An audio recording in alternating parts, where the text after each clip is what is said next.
Open your eyes. Open your eyes. Brittany? Hey, Brittany. Hey. Hey. I'm sorry. What is going on? Hold on. I need tech support. Tech support. Tech support. Where Tech are support. you? Oh my God. Oh, never mind. It's working. Hi guys. Welcome back to the Reaction Shot Podcast. I'm your host, Dave, and joining me today is Brittany. Hi Brittany, how are you? I'm great. How are you doing? I'm doing well. You know, it's going to be a fun day. We're going to be talking about a pretty awesome film. What film is that, Brittany? What are we doing?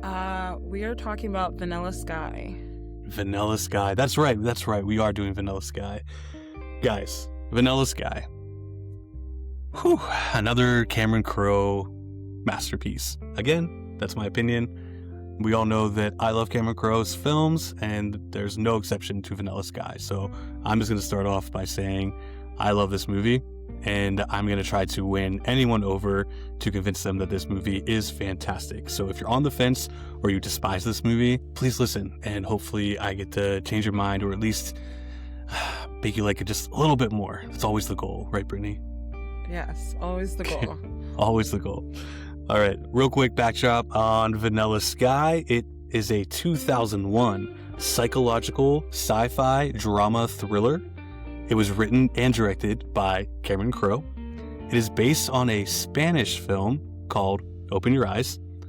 It's actually titled in Spanish. I've practiced it a million times. I think I have it, but I'm not going to do it because I know I'm just going to fumble it. So we're going to stick with Open Your Eyes. That's what it's called. Vanilla Sky was released on December 14th, 2001. That means since this is year 2026, we are coming upon its 25th anniversary. Wild. So it came out 24 years ago, and when we get further into this year and creep into December, it's going to be celebrating its 25th, which is absolutely insane to me. But Brittany, I feel like we run into this a lot. We're like, it was 25 years ago. And I'm like, wait, how old are we? How old are we? It's so rude. Always calling us out on our age. I know. Whatever. But yes, again, December 14th, 2001 for Vanilla Sky. It had a budget of $68 million. $68 million. Yeah. A lot of money went into this beast of a film. Its opening weekend, pretty successful. It made $25 million between the United States and Canada. The ending run for US and Canada gross was $100.6 million. It made almost double its budget back in the US and Canada alone. Not quite though. However, the worldwide gross brought it up to $203.4 million. Okay. Essentially about $100 million in the foreign markets and in the United States and Canada each. So $203.4 million on a $68 million budget. We're going to call it a success no matter how people felt about it in the beginning. Yeah. Which brings me to the polarizing look at this film. On Internet Movie Database, we are at a 6.9 out of 10. Rotten Tomatoes, critically, we're at a 41%. And user reviews on Rotten Tomatoes, we're at a 72%. On Metacritic, we're at a 45 out of 100. And on Letterboxd, we're at a 3.5 out of 5. How do you feel about these reviews, Brittany? Do you think, without giving away exactly how you feel about the film, do you feel like these are fair numbers? It looks like we're on the lower side of in the middle, so we're definitely on more of the I don't like it side based on these overall reviews. Do you think that's fair?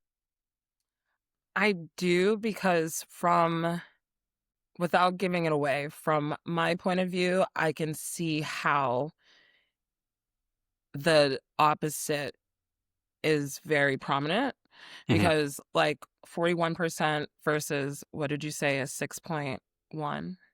41% critically, user is 72%. 72. Yeah. So I get that, because the people who do like it really like it. The ones who don't truly don't. Yeah. So it makes sense that it's close to the middle, but not at the same time. Yeah, I definitely agree with you. It's people either really, really love this movie or really hate it. The people that are in the middle are the people who do give it time to digest, and they don't jump to conclusions super quickly. But I do feel after repeated viewings, which this movie earns repeated viewings. I'll probably say that multiple times throughout this. I feel like once they make a decision, it's either a hard, I love this movie, or a hard, what the fuck did I just watch? Never again. This is fair. This is fair. This is fair.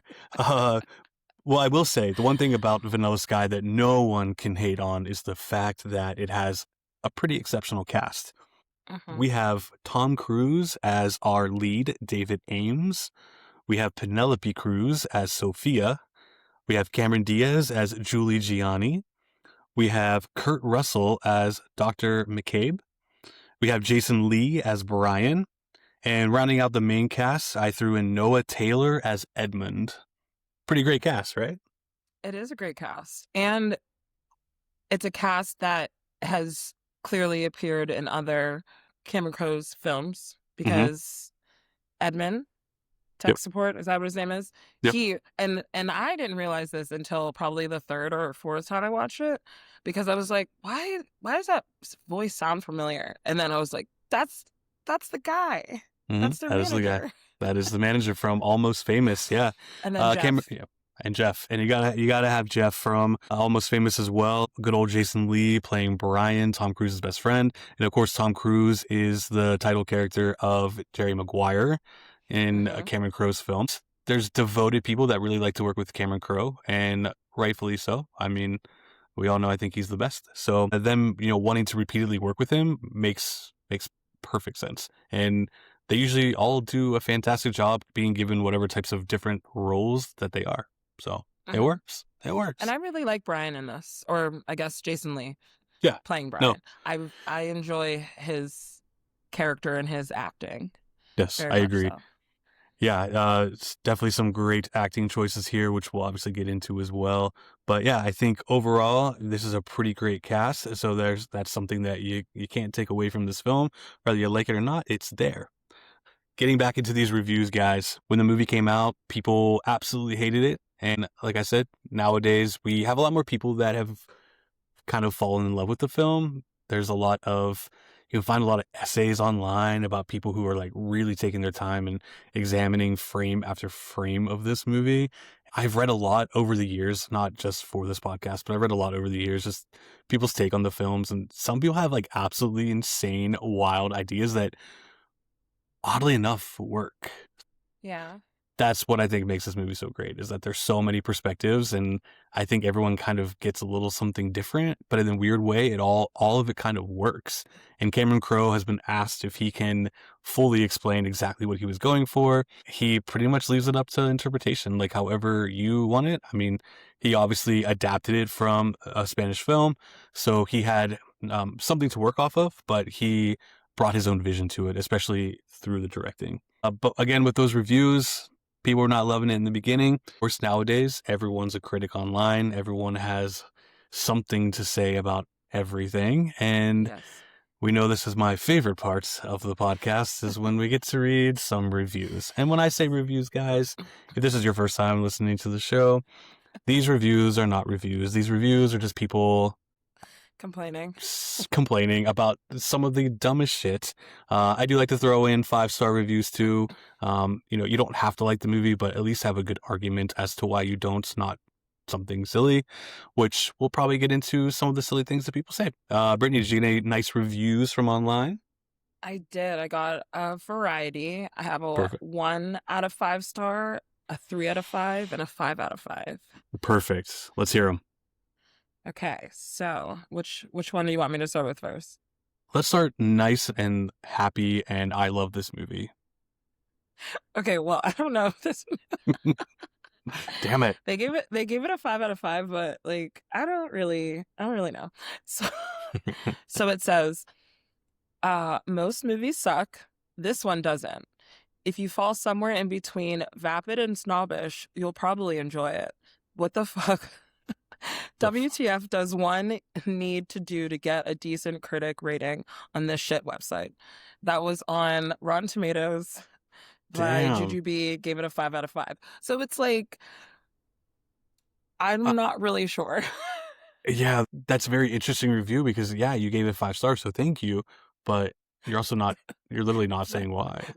Vapid and snobbish is crazy. Vapid and snobbish. I don't even get that vibe from wanting to like this movie. But okay. No. Yeah. Well, thanks for the 5 star. It made me laugh. So I was like, Yeah, it's 5 out of 5. those are the ones you And gotta share. Those, yeah. And they also agree with like people who just write reviews to just be shitty. So 100%. Yep. it was the energy. I like that energy. Yeah. So 3 out of 5. We have It's a confusing movie. At first, I didn't understand its history. At one point, you think it's a romantic movie, but then you realize why they made this way, and I'm not a big fan of it. But the soundtrack is awesome, and I really like the 2 Radiohead songs in the movie. That works. I'm okay with that. Because, I mean, Vanilla Sky, the title, you would think that it would be something romantic. You would. Is that what you thought going into it? I honestly, because I didn't read anything about it, I didn't know. I was like, does Vanilla Sky mean heaven? Like, I'm so confused. Yes. Like, what? Is there whipped cream in the air? Like, what's happening? Yeah, guys, for a little context here, obviously the point of this podcast is to introduce movies to people who have never seen them before that I absolutely love. They watch it for the first time and then we chat about it. So, of course, Brittany did this here. However, Brittany literally knew nothing about Vanilla Sky, right? Like, you didn't know anything. Yeah, no, nothing. I've always heard about it, like, of the title, never asked questions, nothing. Nothing. So guys, she went into this like extremely blind, like no idea, nothing. I think that probably made for a really good first watch, and we'll definitely get into her reactions on those. But go ahead with that next review, Brittany. And the last one is a 1 out of 5 stars. And Carlos L says, "Yo, this shit had me yelling tech support at the end. Like, there's no way this nightmare of a plot was real. Shit had me going in the beginning, but then had me feeling like the blow wore off and the writers just wanted a nap and a paycheck when it ended."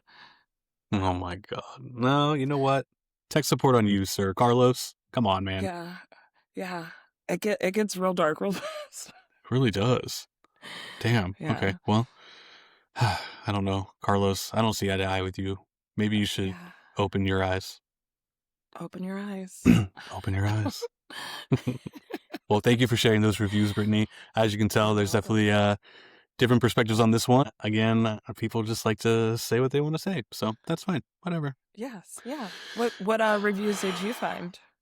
You always find the most dramatic ones, and it's hilarious. I love it. People crack me up, and I have to share them. All right. This one, honestly, Letterboxd is where to find like the most unhinged reviews. So yeah. Okay, good to know. All right, so this one from Letterboxd is a half star. Didn't even get one whole star. This review is by Myhow, Mihow. Perfect. They said, "I only watched half of Vanilla Sky because it was dumb, boring, pretentious, and dumb. Reading the Wikipedia page was the most exciting part of watching this dump. This is also the second time I've tried watching this, the first being earlier. I usually don't have such a large aversion to, well, any film, so I'm not exactly sure what my problem with this was. Oh, wait, it was dumb, boring, pretentious, and dumb. Right." That was the review.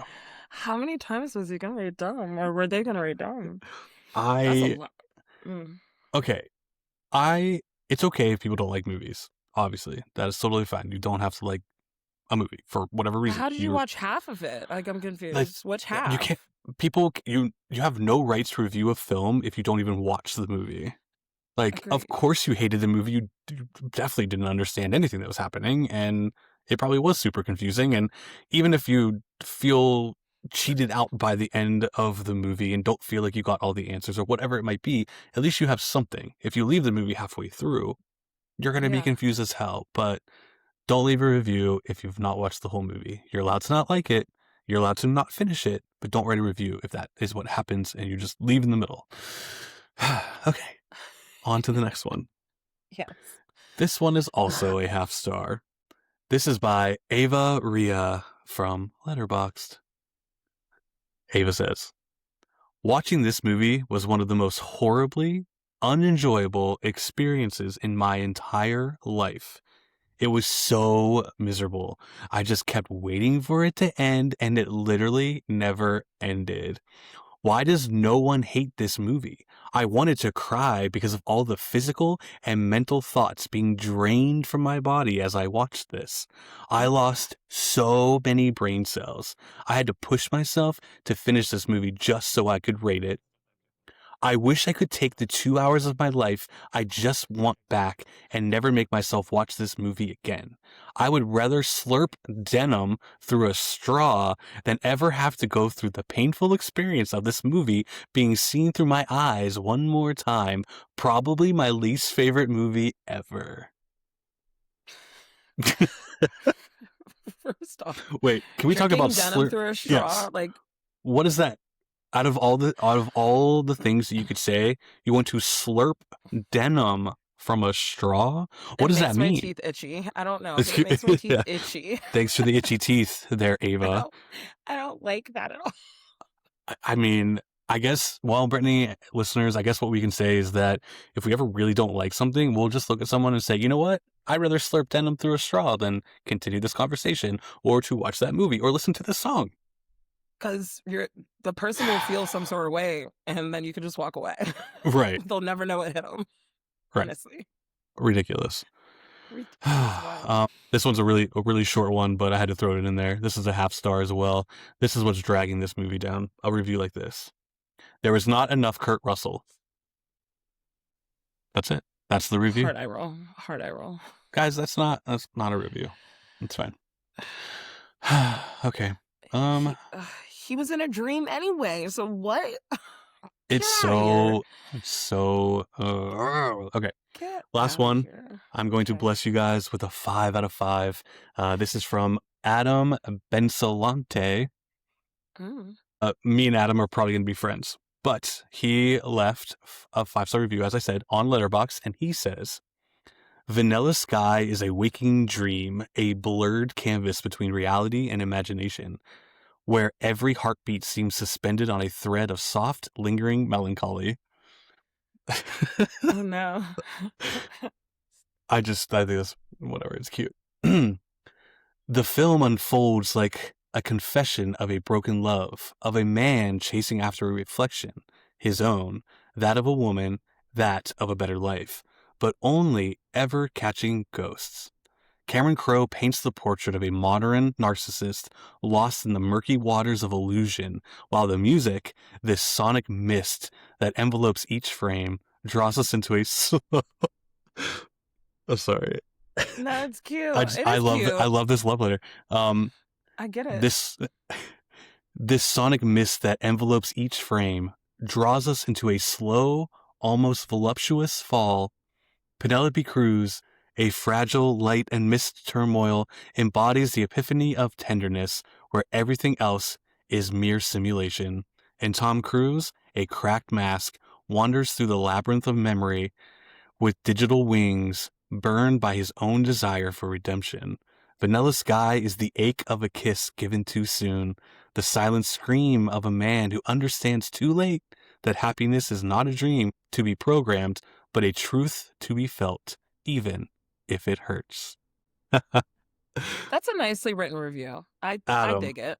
That's a review. That's a review. And it's not because he loves the movie. It's because he says why he loves it. He clearly paid attention, and it's almost like he wrote the movie out for you. Like, this is what you're going to get, and that's what I loved about it. Yes. But I will say this. If I read that review and then I watched this movie. Okay, fair. I would feel some sort of way. You and Adam would not be friends. You would call up Adam. Not that we wouldn't be friends, but I would be like, why'd you lie to me like that? What? Why'd you lie to me like that? I just love like the things that he says, like the sonic mist that envelopes each frame. I mean, the music is great, and that's a great way to put it. Everything he wrote is fantastic, but yeah, like, I can see the film through his eyes through that review for Whew. sure. All right, Adam. He's definitely a writer. He's He's definitely a writer. definitely a writer. If he's not, he should probably He should be. get on it. Get a nut. You know what? I have one more.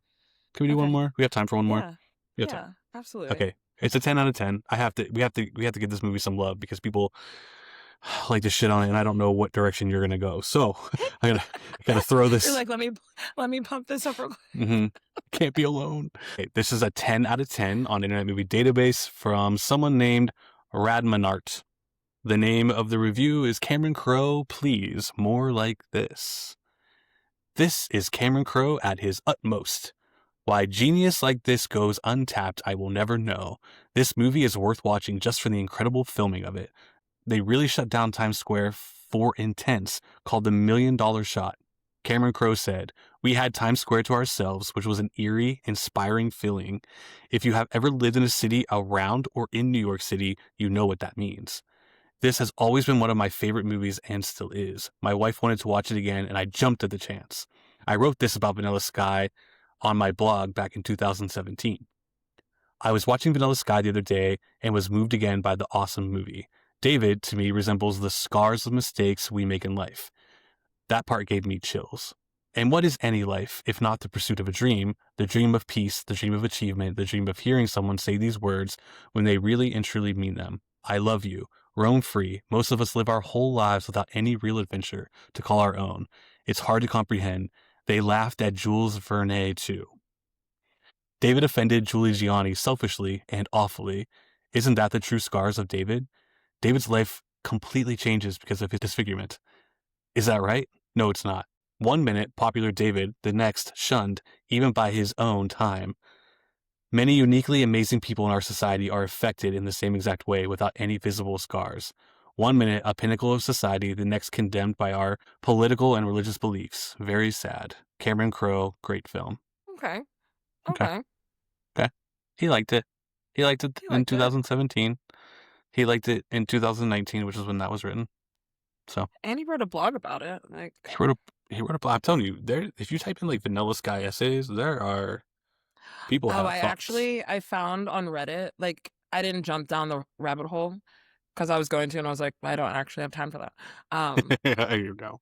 But there was a whole thread on it, so I might read it after. Yeah, I think it's worth it. I mean, I think it's just fun. I can't wait to hear what your idea of all of it is. But let's get into like breaking down the movie a little bit here with our little category breakdown that we do, and then I'm gonna find out. Yes. You know what? I'm not even gonna wait. Brittany, what is your reaction shot? What did you give Vanilla Sky? So I gave it a 4. Tech support. Tech support. Tech support. Brittany has lost it. I know. I'm just kidding. Listen, but it's not for the reasons that you think. Okay. Maybe. I don't know. You're going to tell me. I got to know. I mean, oh, yeah. There's just something. You want me to tell you now, or do you want to? Let's unpack it as we go. Okay, we'll unpack let's unpack it as we go. We're going to unpack. It's Because going to be a Vanilla Sky. You never know. You might be able to. You've persuaded me before. So, I'm telling you, that last review, if I would have read that, I'd be like, okay, I'll watch this movie.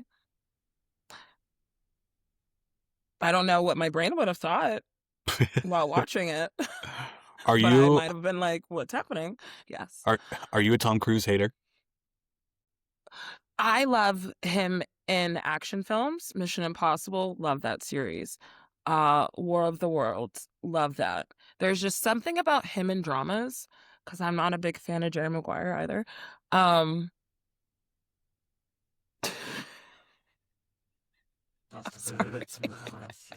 Keep talking, Brittany. Keep talking. But like, I don't know. There's something about him. There's something about him. There's something about him bringing David into the picture of this film. Can't wait. That I couldn't stand.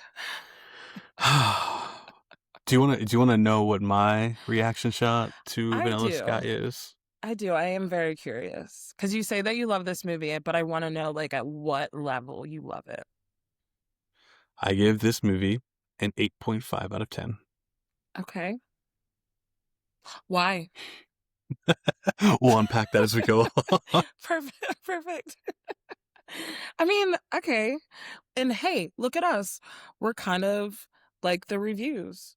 Yeah, we are. Yeah, We got 41, 72. You did a little bit higher, but like we are the yin and the yang We of are. Which that's reviews. it's gonna make for a great conversation for sure. Absolutely. Well, so since we're talking about Tom Cruise, let's break Yes. down the acting category on a scale of 1 to 10, 10 being award worthy and 1 being abysmal, never be on screen again. This should have been given to somebody else. Where do you give the acting of this film overall? Overall, I gave it a 6. I will say though, I absolutely, and I don't think I've really watched movies with Penelope Cruz, but I adore her. This character, Sophia, I love her. I love her. She deserves the world. And I don't think David was going to ever give that to her, regardless of what happened with him. But yeah. And Jason Lee, love him. He's great. Tom Cruise, like, there were scenes. But What about other Cameron than Diaz? that, Cameron Diaz, that's my girl. She's never seen her play so crazy, but I was here for it. Yeah, Brittany actually texted me when she was watching the film for the first time and said that exact same thing about Cameron Diaz. Never seen her that type of crazy. So this is actually Cameron Diaz's first dramatic role. Is it? Put that into perspective too. Was this right after The Mask by chance? Yeah, so The Mask was 97, I believe. 95, I think. 95, I think you're right. 94. Wow, we're 94. Whoa. Yeah, so why was I watching that at 6? Like, what? Don't worry, I was too. I think I saw it in the theater like multiple times. Oh, I've watched that movie too many times. Too many. That was Cameron Diaz's first film ever. So yes, I did know that. And I noticed I feel like maybe a little wink towards it in the scene with Tom Cruise and Cameron Diaz whenever they're in the bed, or whenever she's in the bed. Okay. And he like, phew, out of the room. Yeah. Yep. And I was like, I love that. That's a Jim Carrey move. Yes. I know exactly what you're talking about. I love it. Yes. Yeah. Yes. Yep. 100%. But no, Cameron Diaz, absolutely love her. What's her last name? Julie Gianni. Yeah. Julie Gianni. She had a rough break. She had a really rough break. I feel a little bad for her. She didn't deserve that. I'm going to say what I'm about to say. I'm saying with respect, on a stereotypical level, she was a certain level of crazy. Not saying that it's not, her actions were not warranted towards certain things or events. Yeah, she's the other woman that people are scared of. She is literally like Fatal Attraction. 100% Glenn Close, Fatal Attraction, and I think Cameron Diaz is phenomenal in this movie. I think.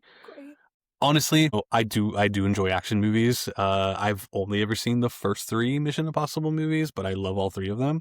Tom Cruise is not by any means my favorite actor. I don't actively seek out like, oh, this is a Tom Cruise movie, I must watch this. But I have nothing against him. I don't know if nostalgia plays into this, but this is probably one of my favorite Tom Cruise roles, to be honest. It is very interesting. And I did read that a lot. And I was like, okay. I feel like even the movie itself is a really good blend of humor, like the psychological, dramatic side of things, and I feel like he does a good job playing into both of them. And I feel, I saw what I'm about to say. I did see someone say this online, and I wholeheartedly agree with it. I don't feel like it's Tom Cruise playing Tom Cruise. Like when you see some Tom Cruise movies, you just know exactly what you're getting, and there's a lot of actors like that. It's nothing against him. But I do feel like, in a weird way, I feel like he kind of steps out of that Tom Cruise, I guess you would call it the comfort zone, kind of rolls with the punches. I think Cameron Crowe gave him freedom to play the part a specific way, and I think Tom Cruise was having fun with it. Fun fact, I do think that Penelope Cruz is So good. So good as So Sophia. good. She is so likable. The chemistry between her and Tom Cruise is off the charts. I know this is around the time they started dating. This is when they met. Obviously, they were actually falling in love with one another while they were making this, but you can see it, and it's good chemistry. Like, I see why it works, and it works. It translates very well on screen. You know, at the end of the film when they get their final goodbye to one another. Whew, so good. I get it. Like the chemistry between, because I actually looked it up. There was a majority of the parts that I felt like there wasn't a connection between David and Sophia. Okay. I think she loved him more than he loved her. I agree. I feel like, The idea, he loved the idea of her, but she mhm. like saw him for him. He was using her in a way, not on purpose, but I think he was using her as a reason to try to better himself. But as we know, he falls into his old ways by getting into the car with Julie Gianni. And we're gonna talk about the decisions that we make in life and all of that stuff. um, yeah, but yes. So acting, you said you gave it a 6. I did. Okay. I honestly, I mean, I give acting a 9. I don't really think there's anybody in this movie that does a poor performance. Maybe some different acting choices here and there, but I still feel like we can excuse that stuff to be a part of the tone of the film and what the film's trying to tell us. So if we look at it from that way, I don't really see too many issues with any type of acting in it. What about the directing? Cameron Crowe's directing. I gave it a 7. Okay. I really liked how it was shot. Like, Mhm. there's a lot of cool shots and angles, closeness whenever like Sophia and David were on the couch drawing each other. That was a cool scene. The whole car scene, just like things like that. So Mhm. I gave it a 7. I give it a 10, but it's fine. I know what you mean. I really like the way this movie's filmed, and I'm not being biased just because I enjoy Cameron Crowe's movies. I think, like you said, some of the shots are great. We get a lot of really cool close-up shots. It kind of feels like we're a part of the intimacy if you're referring exactly to like the character stuff. One of my favorite sequences, which I'm just going to say this is one of my favorite scenes, is the entire nightclub scene when he has the mask on and he puts the mask on the back of his head. So you see Tom Cruise, and when he turns, you see the mask. I think it's a beautiful way to kind of talk about, you know, the different personalities and the different things that he's going through. So you have, you know, this disfigured, and then you have his past, essentially the mask that's hiding the disfigurement, and he's constantly turning around in the club, and you don't know if he's coming, if he's going. You know, you can't really see much expression from his face because of the scars and everything that happened. And then the mask is also pretty much lifeless too, because it's not attached to his face and moving with him. So I think that whole scene is kind of disturbing, to be honest, the whole nightclub scene. And I think Cameron Crowe shot that perfectly. So I give it a 10. That's fair. That club scene was very emotional in like Yes. a weird way. hmm I agree. And we'll talk about the weird way things. Screenplay. What do you think about the screenplay? The screenplay. Okay, so I like sci-fi and things like that. To me, I feel like it was very chaotic. A part of me wants to watch the original, Hmm. open your eyes, and then compare the two and see like where he got the idea from. But I gave it a 5. That's fair. Yeah, I mean, like we said, it's an adaptation of a Spanish film. I have not watched it for as big of a fan as I am of Vanilla Sky. I have Mm-hmm. no reason to not want to watch it. I do want to watch it, I just never have. But I thought about doing it for this, but I didn't want to sway how I felt about Vanilla Sky before we talked about it. Penelope Cruz plays the same exact character in the Spanish version of the film. So she is Mm-hmm. Sophia in that film as well. I assume her name's the same. I'm not 100% sure about that, so don't quote me on that, but she plays the same character. And Yeah. from my understanding as well, it's almost like not shot by shot the same, but it's almost exactly identical. Yeah, Tom Cruise saw it at Sundance or some film festival and absolutely loved it. And he called up Cameron Crowe because, of course, they've worked together before. He called up Cameron Crowe and told him all about the film and was basically like, I think you need to adapt this movie and make it for American audiences. And I would love to be in it. So, Interesting. That's cool. yeah. So, I like when because actors are like, do this. Let's do this project together.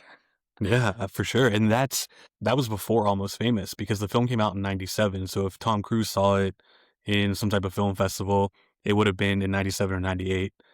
Almost Famous came out in 2000. This came out in 2001. So they must have talked about it before Almost Famous, filmed Almost Famous, and then they jumped into this. So, yeah. Yeah, damn. That's just on that train, On the train, on they're that on hustle train. it. Screenplay wise, I mean, I give the screenplay a 7. Again, just because I didn't see the Spanish version of this film, I don't exactly know what Cameron Crowe wrote or what he adapted. I think Mhm. there's some great dialogue here, which we'll also get into. There's some really memorable moments that's written out, and I would love to know exactly what it was that Cameron Crowe put his touch on. I think Cameron Crowe writes emotions really well, so I'm interested to see in the more emotional scenes what he Mhm. had his hand in writing, and obviously he brings it to the screen. So, yeah. What about the suspense of the film? I give that a 4. I didn't really Sure. feel like it was that suspenseful. Hmm. Like, yeah, did I think that uh Chickadee was gonna drive off the bridge? No. But like that was probably the most suspenseful thing. Because in my head, as I was watching it, I was guessing like, what could it be? Hmm. Is it a dream? Is it something else? I was referring to other movies. Hmm. Yeah. so so my brain was working faster than the movie was going. So I Gotcha. wasn't really surprised once things came about. I love that you said that because I am always the opposite. People are always like, especially in like slasher films like Scream, people are like, "Did you guess who the killer was before it happened?" And I'm always like, I don't try to do that. And there's nothing wrong with people Me that do either. it. I Uh-huh. try not to think ahead of the film because I feel like it always gets me discombobulated, and then I get let down if If I'm it's right, and I not, get let down if I'm wrong. yeah. It's a weird battle. No, I feel that, and I usually don't. But like, Yeah, there was too many similarities to things, and I was like, why is this making me think of sure. Jude Law and Repo Man? Well, yeah, I mean that's the thing too. I mean, you're jumping into this film almost 25 years after it came out, so even though you didn't really know much about the movie, you at least you knew of the movie and you probably knew of like the polarizing takes on the movie in general, even if you didn't know what those takes were. For me, suspense, I give it a 5. It's Okay. There's suspenseful moments. Now, when I say suspenseful, I don't necessarily mean like I was like digging into my leg and biting my nails off of my hands. I think it's more of the suspense of like just trying to figure it all out. And the car scene, of course, the suspense there was you're like, is she gonna do it? She's gonna do it. No, she's not gonna do it. Nah, she okay. Yep, she did. Mm-hmm. So that the club scene, I don't know, there's the club scene to me is I felt like it's borderline getting into like a horror movie where it was trying to say something. It was creepy. He was unhinged in that moment in time. He didn't know. He hated his life at that moment. He was losing everything that he had, obviously, and Mm-hmm. his other encounter with Sophia, and it wasn't going well. And Brian was on the brink of just being like, "Get the fuck out of my life," too. I feel like that was like the pivotal moment where he was like, "I'm literally losing everything," and he's in this club full of people and has no idea who the fuck he is anymore. Yeah, the suspense at the end too, him trying to put all the pieces together and really seeing what's going on and how the movie was going to end, how they're going to wrap it up. That's where the suspense falls in with me. 5 out of 10. What about the drama? The drama, I gave it an 8 because there was definitely a lot of drama, Hmm. a lot of theatrical scenes with him even talking to not professor, what is he? Dr. McCabe? Psychiatrist. Yep. Psychiatrist. Yeah, yeah. Yep. Like whenever he's talking to him in that whole sequence in the jail, all that stuff's pretty dramatic. Um It is. Julie in the bedroom at the party, that was definitely dramatic. The car scene again, that was rough. Uh yeah, there's a the scene after the club, whenever they're like in the street, that Mhm. was sad and dramatic. I agree. I definitely agree with you. Drama, I give it an 8 out of 10 as well. There's definitely a lot of dramatics happening in this movie. Some's pulling us all over the place with our emotions. Like, what exactly are we supposed to feel here? So Mhm. definitely dramatic. I think you covered all the super dramatic moments. What about the soundtrack? So I really like the musical artists throughout the film, not necessarily the score of the film. Hmm, I don't know why. It made me feel some sort of way. But I gave it a 6. 6. Okay. Yeah. Um, I gave it a 7, 7 out of 10. Some great songs, like you said, good artist, and Cameron Crowe loves music, so he's always very selective when he's doing that. Fun fact: Cameron Crowe's ex-wife was the composer for a lot of his earlier films, including Vanilla Sky, Almost Oh, Famous. Do you know who his ex-wife is? Who did all the scores? no. Nancy Wilson of Heart. Oh, Hmm. So she wrote all the Stillwater songs from Almost Famous. She would always score his stuff. So that's pretty cool. yeah, random Yeah, fact. there was just something about the score that they would use between Sophia and David. It gave me an ick, and I Hmm. don't know. The ick. The Ugh. ick. Well, what about the romance? What did you get the romance? So, like I said before, the chemistry between um David and Sophia, I wasn't convinced that human being loved that girl. Was convinced, but her and Brian, I was here for that. I was here for that Hmm. love story, potential love story. So I gave it a 5.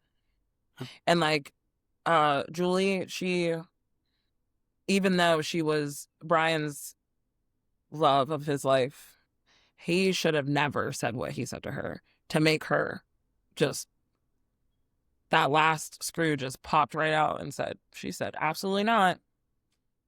What was that? What was it? What did he say to her? That she was David's fuck buddy. Hmm. Yep. And she said, excuse you? Yep. Why would you? And he goes, I didn't say that. But you That's what didn't it all. deny it. But you didn't Yeah. deny it. Hmm. Issue. Red flag. Red flag. I'm waving it right now. The red flag is waving, guys. Not really, but Yes. Like, might as well be. I'll find one. All over the place. Guys, if she pops up with a red flag, that's gonna be amazing. Right? I Better have it know. for next one.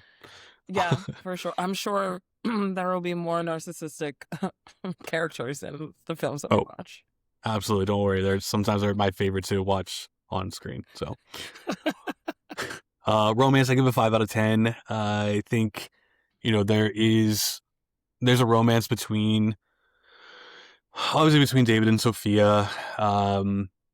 Whether we think it's one-sided or not, there's some really cutesy moments, in my opinion, between the two of them. I think her playfulness towards him is cute. Yeah, I think they had good chemistry, and in a weird way, you kind of want it to be you want Sophia to be the person that can change David to open his eyes and see love for what it is, and not just be so self-obsessed. And he can't really quite get there, no matter how hard he thinks he's trying. But I think 5 out of 10 for that romance. I think that's where there's definitely a lot of heart there, even if it's not fully fleshed out. What about the rewatchability of Vanilla Sky? So I gave it a 3 because it's not necessarily my type of movie that I would watch because I didn't really connect to it. But like, Mm, I can see why people would want to rewatch it. I mean, I mm, did watch it like 5 times. It's currently on right now. Um, I love that. I so love it. like, I can watch it in a sense of doing this, and I will appreciate it for what it is. But it's in my brain enough that I can remember it, Sure. and that's good enough for me. That's good enough for you. You did it. You did it for the podcast. You did it I multiple did it. times. Did I it for did the mention pod. to you. Yeah, I did do it for the pod. If anything, do it for the pod. You dedicated. I did say that I thought the film deserved a couple of rewatches, if not at least one rewatch. just because there is so much to unpack, and hopefully there were things that you noticed along the way, and maybe you got different perspectives each time you watched it. That is why I give the rewatchability an 8 out of 10, because I feel there's so much to like look at, look for, look towards. I think it makes it fun. Again, if you're not connecting with the film, obviously watching it multiple times is probably not going to be someone's cup of tea, but I do challenge you maybe 5 years down the road to just randomly put it on one day, rewatch it, and see how you feel about it then. Because over time, every single time I watch it, I feel like I have a different different perspective of what I'm unpacking from the film. I think that's what gives it rewatchability for me, because I think you can have fun with it each time and get a little bit something different. So it's like kind of rewatching a different film from a different point of view. That's fair. That's fair. Because even this last time I watched it before doing this, I noticed that there was two very subtle changes after David wakes up from his dream. So, okay, whenever David wakes up in his dream, he pulls the gray hair and he's like disgusted, very like whatever. Mhm. And you could tell that he was full of himself, because the first thing I wrote was narcissist, probably. Nailed it. Right? So I was like, oh, at least my brain was like, that's correct. But then whenever he woke up, did it again, he kind of took a deep breath, like, oh shit, okay. Well, happy birthday to me. Happy birthday. Let's go play some racquetball. So it was like a nice subtlety of showing like, oh, I'm not that guy that people think I am, at Mhm. least not in my dream. Sure. But then he kind of showed himself to be that guy interacting with Julie. Julie really just threw a wrench in his whole life. Try that one person, that one moment can change it all. Everything. Every fucking thing. Mhm. So we talked a little bit about your history with the movie. You went into this completely blind, didn't know anything about it. You know, we did Almost Famous together. You found out that Cameron Crowe is my favorite writer and director, so I was like, we got to give Brittany another fun Cameron Crowe movie. So I'm glad that you got to go on this journey with me, and it's wild to me that you didn't know anything about it at all. Because my history with it, of course, I saw a trailer for it and I was like, this movie looks amazing. And my aunt actually took me to go see it. So I saw this movie with my aunt back in 2001, of course. And I'm pretty sure I saw it opening weekend. If it wasn't opening weekend, it was like a week after. So I loved it. I was like, this movie is so chaotic and confusing. Give me more. You know, sometimes I really like those mindfuck movies, and I really like sometimes when I think it's done correctly. I like the Yes. mindfuck movies that you don't get closure. You don't really get a solid answer. And even the writer and director won't exactly tell you what they were going for. I love that it's up to you. And I know that drives people crazy. You know, there's a lot of people who see films and they want everything tied up in a nice, pretty little bow. And, you know, some movies do deserve that. And then some movies deserve to be the way that this movie is. And I think that's what makes it work. But I remember leaving that theater and I was like, that was the best movie ever. Now, to this day, I don't say it's the best movie ever by any means, but it would definitely fall on my top list of all-time favorite movies. I'm not going to lie to you. Might not be Okay. top 10 or anything, but it's on the list. It is on the It's list. on the list. It's a It's movie on that the you list. suggest people to watch. I do, and I always tell them to go into it blind, or even if they do know things about it, just not even like refresh your memory. Just hit play and start off with open your eyes and see where it goes. Yeah, I will say reading the caption for it or the synopsis, Mm. I was like, that doesn't. If anybody went into that thinking this is going to be romantic, that's naive of you. Literally so naive. Because I read that and I was like, I would have never. But also, you never know. With some movies, you walk into it, you're like, this is going to be this. And then it's Hmm. absolutely not. And you're horrified. Yeah, and you're like, what is this? And I think that's what makes it fun. Like, I think getting that completely different point of view of what you think you're going to see, and then your whole reality is just turned upside down. And I think that's what this movie does so well. The movie fucks with the viewer. The movie never lets you know exactly what's happening or what's going to happen next. Again, it's the things that people don't like about this movie is what I fucking love about it. Now, talking about the screenplay, again, I don't know exactly what Cameron Crowe adapted in what he came up with himself. But can you tell me some of the lines that really stood out to you? Some like super memorable quotes that you can remember? I have what is it? It's the sweet, or it's the sour and the sweet. I know sour, which allows me to appreciate the sweet. Hmm. Great line. Ryan said that. I like that Yeah. one. What else you got? Because it just shows like the good and the bad. You have to have both because without it, there is no balance. Yeah, sometimes you have to go through some of the worst shit to get to the good stuff. Yes. Yes. I really liked whenever Julie, she goes, I missed my audition. I lost my head. Yeah, I love the way she delivers that line. It's great the way Cameron plays it. She comes off psycho enough, like Glenn Close in Fatal Attraction, but you're still like, The girl next door, like, yeah, doe-eyed. Like, what do you mean? You're not gonna call me? right. Why She plays not? it perfectly. Yeah, it's like you see it, but you're grasping on to like the innocent side, like the good side of it. You're like, oh, well, she's just being playful. It's cute. Love it. Yeah. And then it's like, oh wait, no, actually she's so for real. Yeah, She's then so she's like, get in serious my right now. car.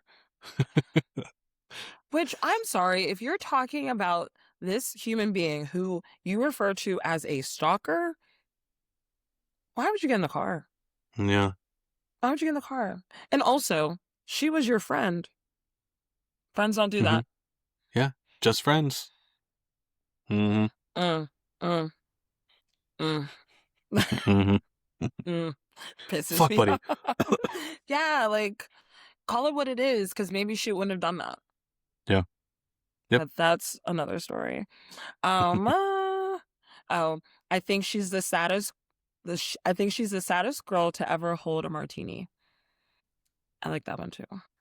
Brittany, that is my favorite line in the entire movie. And the reason it's a nostalgia thing, I remember when I saw this movie, I closed my eyes and I'm literally back there. I know exactly where I was Yeah. sitting. I know how many people were in the audience.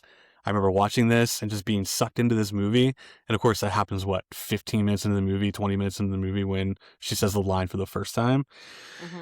When she said it, saddest girl to ever hold a martini, I literally went, and no one else did anything in the theater. Like I literally audibly laughed out loud because I thought it was so funny. And I just like looked around like, oh, this is awkward. I'll always remember that I laughed out loud in the movie theater at a line that literally is not funny and no one else laughed at. So forever engraved in my memory. Wait, why do you think you thought it was funny? I don't know. I think it's the way she said it.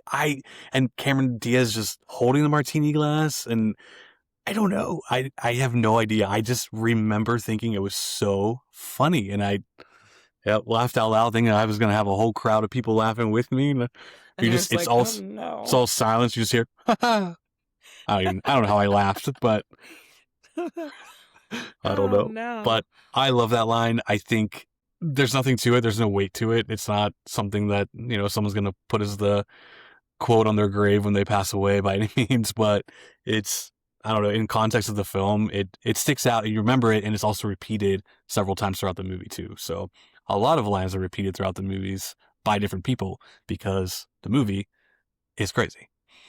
It is crazy. It's a layer on a layer on a A layer. layer, onions. It's an onion. Did you have It's an any other onion. quotes? I don't even remember how many I asked you. Um, uh, oh, I like this quote, but it's not really, I don't know. Let them out there read my mind. David Yeah, says it at the end, which is fair because like it's a extremely relatable thing to say because you want people to understand you yeah, without constantly explaining yourself. But like that's impossible. So you just want people to read your mind and you can see where I stand at all times. yeah. Well, maybe not 1,000%. all times. Like that Well, that would yeah, be a lot. Like, but when it's needed. when it's needed. Yep, I get Yes. it. 100%. Good line. What Yeah. about you? Well, my number one favorite line is, I think she's the saddest girl to ever hold a martini. So I Mm-hmm. had to say it. You said it. I had to say it too.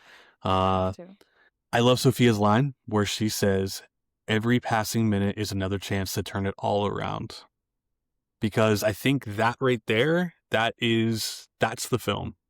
Like, that is the movie right there. That's the tagline for the movie. That is the summary of the movie. Even if it's not laid out perfectly for you to understand that to me is one of the biggest messages of the movie. You need that one moment. It can fuck up your life, or that one movie can make it better. Yeah. So I like that line. I like that line. I like that line. We have to talk about Julie's little saying in the car before she I already know what goes you're gonna say. over the bridge. I have to say it all because it's crazy. And again, guys, I'm using this term lightly when I say crazy. It's just an unhinged thing to say to another person. She's coming from a place of anger. Obviously, she's about to kill herself and throw David off the bridge too. So she had a lot of feelings. But parental advisory for what I'm about to say. Yeah. But Julie, being all wild in the car, is yelling at David as she's accelerating speed through New York City, heading towards Central Park. And she says, and I'm summarizing this a little bit, "You fucked me 4 times the other night, David. You've been inside of me. I swallowed your cum. That means something. Don't you know that when you sleep with someone, your body makes a promise whether you do or not?" What? But listen, I get it. For sure. I get it. Valid points. And I think this is something, I think she's saying what every fuck buddy wants to say and maybe never gets a chance to, or doesn't have the nerve to do. Because why are you going out of your way to do such a thing when you don't actually care what the outcome for the fuck buddy is? Yep. But you acted like it that whole time. Silly. You knew that she was going to go off the rails whenever she pulled up when he was leaving Sophia's apartment. She pulls up and she goes, "David Ames." Just the way she says it, I'd be like, oh, fuck, I'm in trouble. Right? And the fact that she was just sitting on the street, because whenever I first watched it, I was like, where'd that car come from? And then the second time I watched it, I was like, where'd that car come from? And then I'm watching it, I said, oh, she was parked there probably all night. Yep, waiting. That is... No, go home. I need you to go home, girl. Go home. So, yeah, I had to share all that because I think, insane as those lines are to say to someone, they are very true and spoken from the heart. And yeah, it's what people want to say. And sometimes people don't get the opportunity to get their feelings out and they become sad and miss somebody and move on and whatever. But yeah, she let it all out there. Yeah. And honestly, I applaud her because I would do the same thing. Maybe not in such wordage, but I would be like, why, human to human, why do you think that was okay? Right. 100%. I agree. And this is why I don't like David. Not you, Fucking David. David Ames. Oh, yeah. David. Huh. Well, thanks for the clarification. Thought to be like, Right? wow. And every time it was like David, I'm like, now I'm gonna be talking about this. I'm gonna be like, I don't like this guy, but I'm not talking about you, David. I'm talking about him, David. Guys, this is a way for Brittany to tell everyone how she really feels about me, but she's masking it to be about David Ames from Vanilla Sky. Fine. I could never hate you like I hate him. Oh, thanks. Remember, you were my number one word of 2025 on the podcast. You were. Keep that in mind. I gotta bring it up. David. Yes, it's good. Yeah. Now David's gonna be the number one. Or they'll be like, wow, you are a narcissist just like Tom Cruise in this movie. No. It's all working just against me saying it, right? Yeah. Yeah, just a whole bunch of pictures of you, or images of you saying it. Sophia says this first, and then David says it at the end of the film, but I really do like the "I'll see you in another life when we are both cats."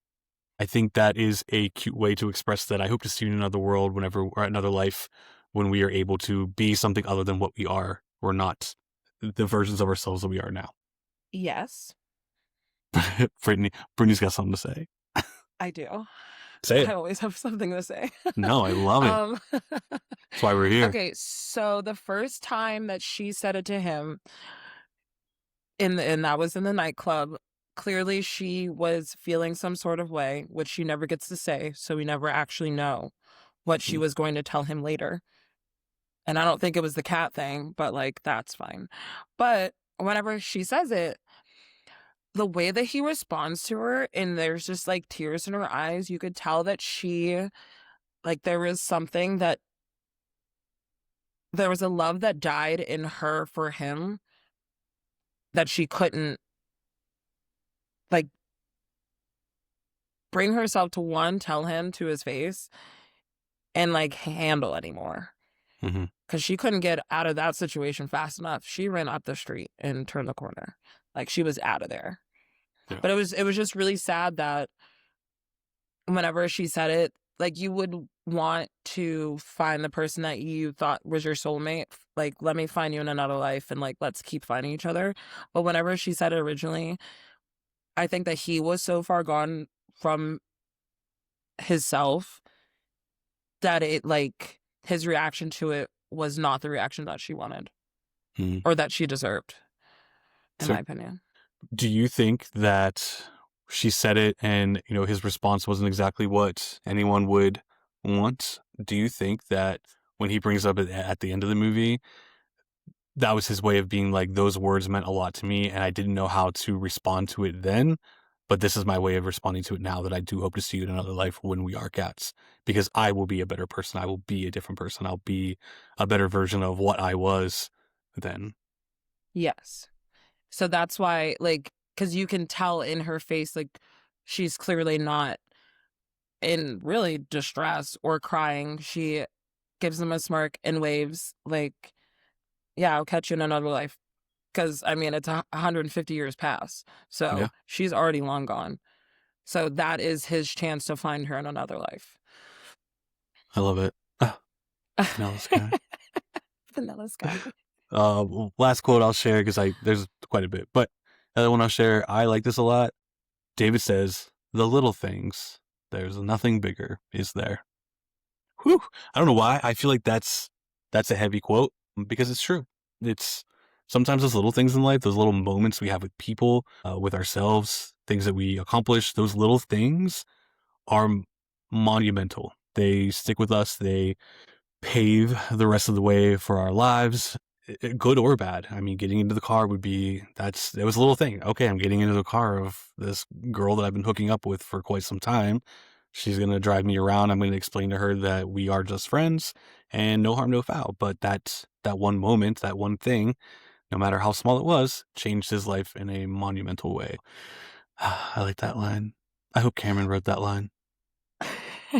I feel like maybe because it reminded me of Almost Famous.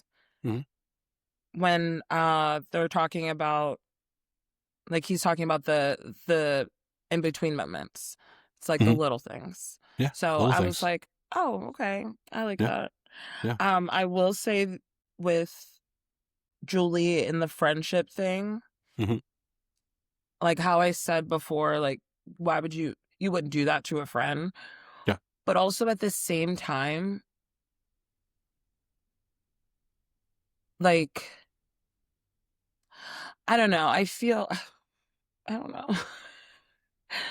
There is so much more potential for that to not be that way if he would have just owned up to it himself and be like, you know what? This isn't right for me or either of us, because he didn't know where she lived. So they couldn't have been that much of friends. I feel like they were just acquaintances that ran into each other and they were convenient. And Mhm. then she wasn't convenient for him anymore, but she was already in love with him. So that was already a no-go. Already a no-go. And he should have seen that instead of calling her a stalker. Right. Damn it, David. Like, and I feel like too, 2026, it's a different world of dating Mm-hmm. and relationships and stuff like that. And that's probably why I feel the way that I do. Because in Sure. 2001, obviously I was like younger. My brain was different. It would have sat differently with me. Sure. Now, at being my big age, I'm like, nope. Use your words. Be an adult. You are 33 years Right? old. Don't be that piece of shit. Yeah, come on, guys. Go to the Like, figure it out. figure it out.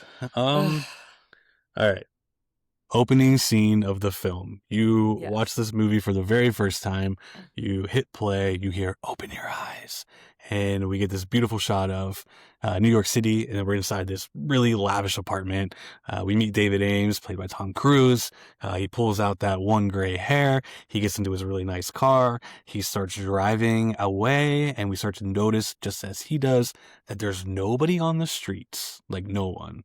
Nothing. And we're on the outskirts of Times Square. Like, we are inching towards Times Square, and there's not one human being. It's, I think, 8, 9 o'clock in the morning, and no one, nothing.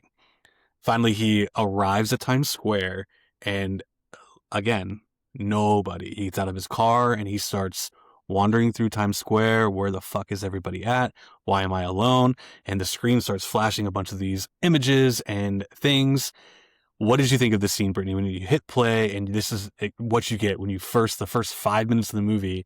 How did you feel? What was going through your head? Well, the whispers of "Open Your Eyes," I was like, oh, is this gonna be like a horror movie? Because this seems creepy. But like the shots of New York above like that, so cool. Here Mhm. for it. That car sounded like the engine was gonna fall out. That was a little stressful. And then Times Square. I've been at Times Square whenever, not that it was empty, but it was like empty enough that I said, this is weird. So I can only imagine actually being in Times Square, having that completely shut down, nobody around. I'd be like, this is spooky times. Like, let's get out of here. Yeah. But the dream sequence was great. Like, it was crazy. And I think it was cool how whenever Tom Cruise is running, his face is kind of not being distorted, but is at the same time as all of the billboards and the TV music. Just, I saw Katie Holmes at one point, and I said, Mhm. is that from Dawson's Creek? Mhm. So yeah, it was a really cool just sequence in general. I liked it. Yeah, it's a very memorable scene. Anyone who knows Vanilla Sky, or even someone who hasn't seen Vanilla Sky, or even knows a little bit about it, they're gonna know the Times Square scene. It's, it was very talked about when the movie came out, and a lot of the people are under the impression that CGI was used to eliminate people. Nope, it was all done completely legit, like real. Yeah. No CGI was involved. This was Cameron Crowe's idea, and Tom Cruise was like, I'm going to make this happen. And he talked to the mayor of New York City and got them to shut it down. I think it's for 3 hours. I get conflicting reports about how long it was. Some people say 1 hour, some people say 3 hours, but it was a very short time frame. Yeah, short time frame to get all of your camera equipment there, film all the stuff, and make sure you got all the right shots. And it cost over $1 million. Some people say it even cost up to $3 million for them to do that. But that's dedication. Like, that's Cameron Crowe and Tom Cruise using their resources to film insane scene and make it as realistic as possible. I think it's a great opening for the film. And it's really impressive that they were even able to do that. Like, they had the pull to do that. Because I feel like most people wouldn't be able to do that. But I think Tom Cruise was a producer on this movie. He was. Yep. So good. Kudos to them. Kudos. What a team. You guys really pulled this shit off. Yeah. But it's impressive. Like, shut it down. There's a lot of businesses down there. Yeah. Everyone's probably and like, where did all the cars go? Like, where did everybody go that day? They're like, okay, go anywhere else. Yeah. Yeah, I'd love to know what was going on in New York City at that time, and like probably like how freaked out some people were that didn't know what was going on. What do you mean I can't go this way? I can't walk there, can't drive there? What are you talking about? Weird. Yeah, I would have loved to see it. Spooky. Same. So Tom Cruise notes this film as being one of his most personal films he's ever made. Do you agree with that? Out of all the films you've seen, do you think it's probably the most personal for him? Do you see that? Personal in what way? I think he was trying to say, based on the context of the interview, I think he was just saying kind of what I was getting into as well was where he like really let himself just go there and be something different. So it felt more personal to him to really tap into the emotions of what this character was going through without hesitation and just kind of seeing where his acting chops took him. That's how I took it. Okay, I could see that. I mean, I guess I don't necessarily go out of my way to watch Tom Cruise films. Yeah. Like we said, like I've seen Mission Impossible and I enjoyed those, but I wouldn't say that would necessarily be personal. Sure. But unless like does he think that he is a narcissist? Or I is it in a way of I don't know. Go ahead. I could see it as being a celebrity, especially on his caliber, especially during this time. I think maybe he could relate to David Ames in a way, not so much like the narcissistic stuff, but maybe the viewpoint of what people think a celebrity is. So I think maybe that was a way for him to Okay. try to like shed that, and maybe that's why he went there with his acting and tried some different ways to get it out. So when Cameron Crowe filmed this movie, he told them he wanted them to be into their emotions, like whatever they're feeling in the scene, to lean into it, to give it their all. So if they were supposed to be sad, like He did. be sad, like show how vulnerable you are. That's how I see Tom Cruise, kind of talking about this being a more personal film for him. And with him having a hand in the producing of the film because he loved the Spanish version so much, makes sense too, I guess. But I understand what you're saying now. I get that he definitely leaned into his character and a lot of the scenes, like the one scene that was really unsettling in the jail when he's like doing pull-ups but push-ups on like the bars. the bars, yep. And I was like, "Oh, what's happening?" And those like little dances that he was doing. Uh Yeah. so and I was I just with did it, guys. Kurt Russell and I looked at him like, "Why are you doing that? Yeah. Why Stop it. why is this Stop it. happening? Why are you Why letting him is do this this? happening?" Right? Like, can we Like, come get on, back man. to like we need to figure out why this person was murdered. Sit down. So yeah, okay. But see, again, I've never seen Jerry Maguire, but I feel like a lot of people have said that character or that film was his best. At least that's what I've um, heard. it's a really good movie. It's very much a Cameron Crowe movie, and I mean Cameron Crowe had three. He had a Like trifecta back when to it came. backs. Yeah, I mean it was Jerry Maguire, Almost Famous, Vanilla Sky. Like regardless of how people feel about any of those films, like they were successful. They are different enough to where you can enjoy the artistic abilities that Cameron Crowe can throw out there. They all have something different to say, and the writing in all three of these movies they're all different, but at the same time it has that, like I said, Cameron Crowe to me writes with emotion. He knows how to write these big emotional moments or even just like subtly emotional lines.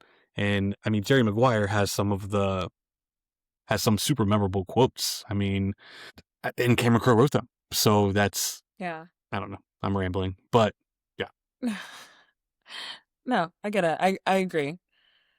In the aspect of I think he pushes his actors to become better in his films. Like he gives Hmm. them the artistical, I guess. He gives them freedom. Yeah, like I said before, but I couldn't Yeah. find that word back. Hey, sometimes I'm grasping for all different kinds of words and I settle with um um, so um um yes, heard, um heard, hurt him. heard. Hurt him. We've arrived to the moment where we need to talk about the story, the film, what it's trying to do. Okay. Science fiction plays a part into this with life extension. David finding out that he signed a waiver. He signed his life away to be cryogenically frozen, and he could wake up 150 years later. much like Benny the dog, which is something that we see throughout the film in very subtle ways on commercials, on billboards, on late night talk shows. We keep hearing about Benny the dog and how he was cryogenically frozen, and it's been all this time and he's still alive. So it's always playing in the background, and so that's like our context throughout the film that this type of thing exists. Brittany, how do you feel about the conclusion of the film and what you find out? And then I have more to ask you about that. Like whenever McCabe takes him to the room and they're talking to, what is her name? Tilda Swinton? Thanks. Yes. Because the whole Gotcha. time I was like, I know her, Mhm. but I can't think of her name. So that whole conversation, I felt as though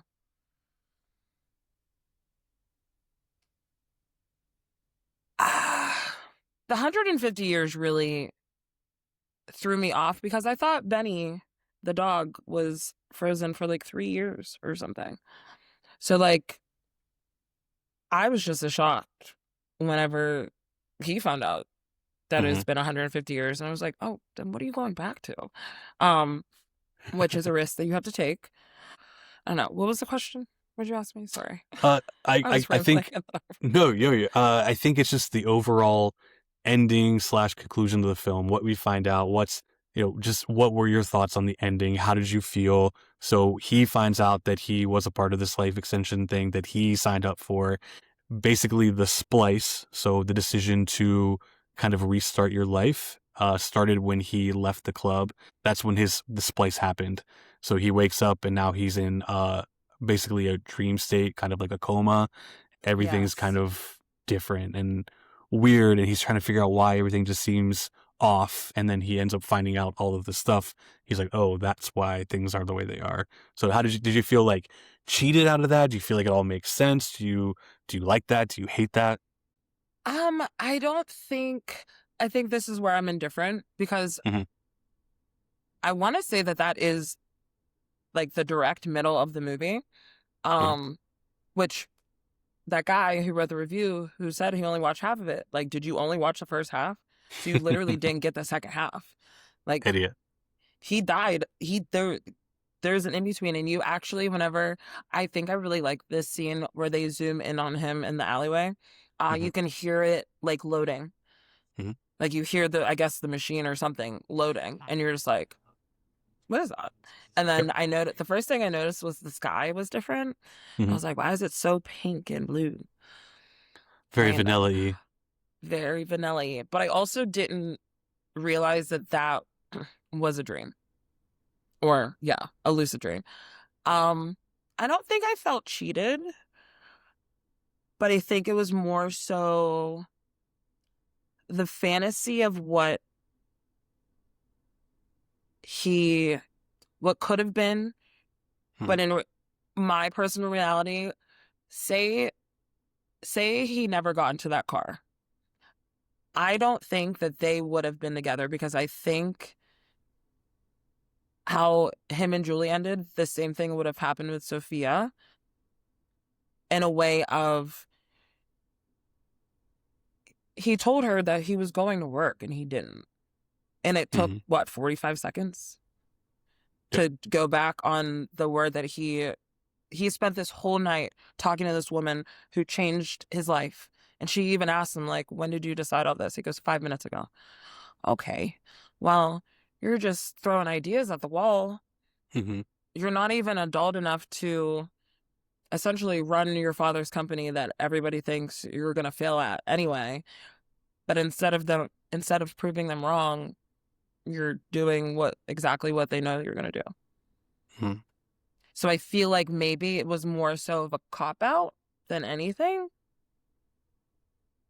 For him or for the audience? for for him, because it was a false reality that he was never willing to do himself. Yeah. Yeah. I love it. No, I love it. That's the thing. Like, I feel like with this movie, there's not really a right answer, and I love how different people interpret this movie. So, big question: Yes. The most debatable thing about this movie was everything we were told true about the splice, about the signing the papers. Is all of that true? Did the dream start whenever we heard the splice after the club? Is that when the dream started? I honestly think the dream started whenever he got into the car accident. Okay. Only because he finds her right after that and he says, I can't wake up. Like, but his face wasn't messed up, but he's telling her all of these things that happen. Sure, he was in a coma, but like, uh, I don't, So you think the car accident caused him? He went into a coma after the car accident, and result of the car accident, he's in a coma. So everything from the car accident until the end is him in a coma. yes. Yeah. Okay. That's definitely one of the interpretations, and it Yeah. yeah, and it works. It works. I What's can your watch this. interpretation? I can watch this movie and be like, I get it. So there are five interpretations of this film, Oh, and one is tech support is telling the truth. So everything that we know about the splice happening after the club, all the life extension stuff, Benny the dog, all of that is true. Everything that's being said is true. That's the lucid dream. And when he jumps off the building at the end, he's going to wake up. It's going to be 150 years later. They're going to fix his face, and he's going to try to redeem his life. Right. So that is the theory that the tech support is telling the truth. The other one is the entire film is a dream. The entire movie, from the first open your eyes until the very last open your eyes, it's all a dream. The entire thing.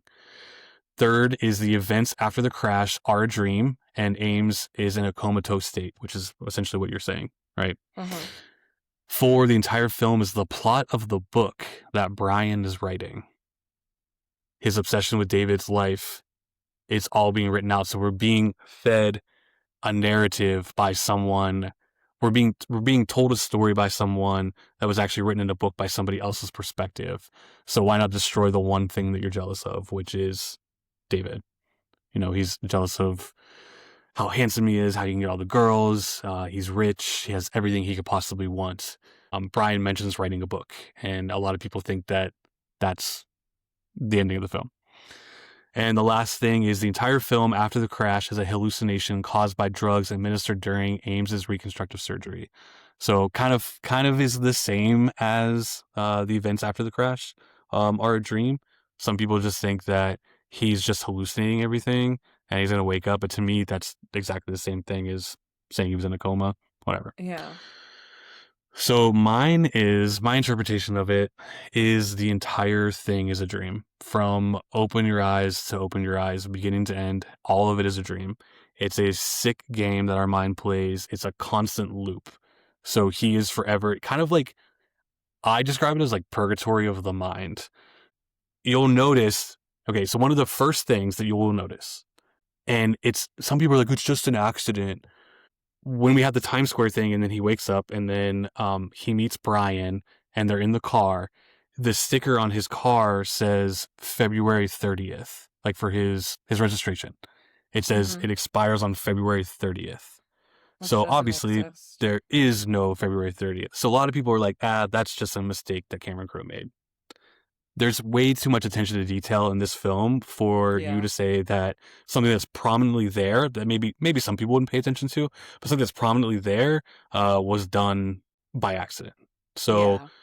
so the way I see it is the entire movie is on a loop. So all this stuff happened, okay? Again, this is just how I see it. You don't have to agree. And people might think I'm crazy. I think the entire movie is just one constant loop, a mind purgatory that he is going through. Everything that we see happened, except they unfold in different types of ways. You know how, like, when we have dreams, sometimes something will happen in real life and then we'll have a dream about that thing, but it plays out a little bit differently. Or, I'll have a dream about you, Brittany. You'll say, or in real life, you'll say a quote or something, and I'll be like, oh, that was really smart. And I'll go to bed and I hear that quote again, but in my dream, it's someone like Zach saying those lines. So Mm-hmm. it's like, so if you notice throughout the entire film, even before the splice and everything, there are certain lines, the martini thing, the cat thing, there's a few other things too, the sweet and the sour. They're said throughout the movie, but by different people at different times. So it's like he's Yeah. grasping onto these things that that sticks with him. So we all have these moments in our lives that stick with us. So he's always going to replay that car accident in his head because it was something that happened to him. It was traumatic. His face got fucked up. He's always going to forget that. Benny the dog, it was just a constant commercial. They were constantly advertising this new breakthrough. So he's always seeing it. So in his mind, it's like his mind's telling him that, like, you're never, like, when he wakes up, he's just waking up in this loop all over again. Does that make sense? It does, and it's also why it's a nightmare. 100%. And no matter what, he's always going to go through the pain of realizing that he can never truly love someone the way he wants to. He's always going to make that wrong choice. And he made one wrong mistake. So you can say that he did die in the car accident and everything that happened afterwards was a dream. But what if while he's in that coma or dead, this is what is playing in his mind, every single thing. So he's making up the ending to how things could go. And it's his way to say, I'm sorry to Sophia. Like, I'm so sorry. Like, I lost you the day that I got in that car. Like, the minute that he got into that car with Julie, he lost everything. And that's something he's going to live with forever, no matter Yeah. what. Yeah. So the nightmare, like you said, is this constant loop of just reliving the worst part of your life and how no matter how you try to redeem it, you're already gone. It's already over. Yeah. So that's how I interpret it. That's I can see that. I can see that and rewatch it and like have that mindset and see what I pick up on. McCabe is not real. He doesn't exist. To me, Correct, because he doesn't. He has two daughters, he doesn't know and their names. then What's their Edmund name? was like, "What are their names?" And then he's just like, "Shit." Yep. Yep. I thought that was funny. Yeah, and so that's how I see it, and I feel like McCabe is it's the father figure that he never had. He created a person in his mind. It's kind of like Hmm. he's the one that's trying to like remind him like you know, why do you feel this way? Why did you do that? Why did you do that? And it's a cruel joke as well because he's constantly being reminded of all this shit that he's done wrong and how he's just not going to have what he had ever again. And, you know, that also comes down to, was Sophia and Julie the same person? Is he trying to create? This is what I also believe too. I think that Sophia is not real. I think Sophia is the idea, kind of like you said earlier. It's an idea that he loves. It's this person that he can try to grasp. He was never going to love Julie. He was never able to make that connection with her. He just wanted to be friends with her. So his mind created like an alternate version of her. Ultimately, he kills her because she doesn't exist, but he kills her in his Yeah, mind because, the idea of her. yeah, kills the idea of her. So if she never existed, you know, when he's, you know, having sex with her in his mind, it keeps switching between her and Julie. I think that was his mind's way of being like like, you got to get rid of this. And it's, I don't know. That's just how I see it. The movie's not perfect. There's little plot holes here and there for different things. So, but at the same exact time, to me, that's how I view the film. I think that's what makes it fun and a little bit more harsh than maybe some other people see it. You know, Yeah, there's no love story. It's all about what could have been if you had just been a better person, didn't make bad decisions, thought about your actions, and learned to love yourself and try to love somebody else as well. yeah, and like actually genuinely have the connection of, okay, let me get to know you. Let me Hmm. do this, that, and the other. But instead, it was more so for him, like you said, because I mean, David is technically a celebrity. He's one of the richest. He owns what, 51% of the company that Hmm. was just given to him, Yep. which he was always going to be given to. So he's on this pedestal. Steven Spielberg hugged that man. He came out of nowhere. I said, "Who? Spielberg?" Hey, Spielberg. What? Hey, buddy. Random, random. But it was just like, oh, this man knows people, Yep. but he still can't seem to find himself because he is bearing it in somebody that he doesn't actually care about whatsoever. And it he just gets lost in what in his brain should have been and never will be. And So the people that think that like the splice actually happened when it does, and at the end of the film when we hear "Open Your Eyes" again, It's a we different voice. it is a different voice. Some people think that that is him waking up to, 150 years later, he's going to have another go at life. So in that way, it's kind of a happier ending. My version's Hmm. definitely a lot darker. I kind of like the darker side of it. Sometimes that's how my mind goes because not everything has to be perfectly as beautiful as a vanilla sky, which which is obviously a painting that they're referring to. And Hmm. yeah, I don't know. That's my take on the movie, and that's what I think works the best for my brain. The opening of the film, when you hear "Open Your Eyes," it's Penelope Cruz. He hasn't even met her yet. He doesn't even know who Yeah. that is. So he's hearing it, and then he wakes up, and then it's Julie's voice. So again, what we already understand is that they're possibly the same person. And at the end, when you hear "Open Your Eyes," it is a different person. But I feel like this is his conscious mind using different voices that he's heard in his life saying open your eyes. Like just Yeah. that's my thought. And two, honestly, it could have been a dream from the beginning because whenever he shows up in that ridiculous hat to the office, Yep. I don't know who on props had that. Burn it. That was Burn it. terrible. Where did it come from? He didn't have it on whenever he left because Gotta what? look up that costume designer, figure out who that That was was. crazy. And it was just like sitting on his head like a lampshade. It was. But so whenever he's walking through the office and he's just like looking at every girl, he's like, hey, hey, hey, hey. And then talking to his assistant, and she's like, I need you to focus. And he goes, you changed your hair. The way that she wanted to backhand him, like, if you don't Hmm. get into that office and talk to those people Yep. and like run this company, what is the point? What is Hmm. the point? And I think, I don't know, there's just something about him that I hope it was all a dream because maybe it'll make me like him a little bit better because at least he was trying. Yeah. Because if that was a dream, then at least he was kind of, but it was all, I don't know. I'm still not convinced that he liked her, even liked her. And I'm not even talking about Julie, I'm talking about Sophia. Yeah. So again, I think he died in the car accident. Everything we see in the movie happened to him at some point in time, and it's just his brain's way of kind of cramming it all together. I Open. think Sophia didn't exist. I think she's just a figment of his imagination, something for him, something good for him to grasp onto while he's stuck in this constant loop of replaying everything. So what do you think about the scene whenever, so Sophia runs, Brian kind of runs after her, I guess, because in his head, whenever, that REM song is playing. Uh, all the right friends, all the right friends, or is it? No, it's the hold on, I wrote it Oh, down. sweetness follows. Yes, that Yeah, one. Which is the sour and the sweet of it yeah. all that keeps repeating. Hey. Um, hey, love the connection. But Mhm. like, was that just his brain